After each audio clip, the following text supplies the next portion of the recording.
Welcome to the Salmon Runs YouTube. Enjoy the video. You start by preparing a Google Cloud project so the API can authenticate and bill correctly. Enable billing on the project because APIs often require it.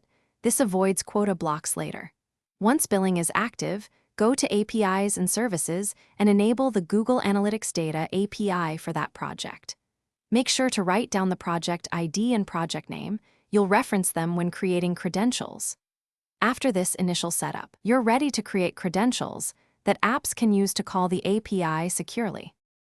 Next, create the actual credentials that your app will use.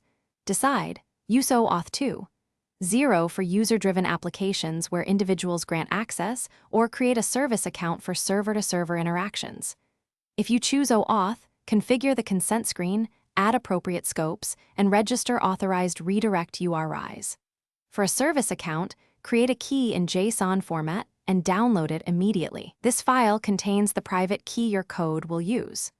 Once you have the JSON, move it to a secure location and set environment. Finally, connect credentials to your Google Analytics property and verify access. If you used a service account, add its service email as a user with appropriate permissions in the Analytics property or account. This allows API reads. If you used OAuth, perform a full auth flow and confirm tokens are issued. Then run a simple API call to fetch a report and confirm results. If something fails, check IAM permissions and scopes first. Revoke and recreate keys if credentials are misconfigured or compromised as a troubleshooting step. Thanks for watching. Consider subscribing if we helped you.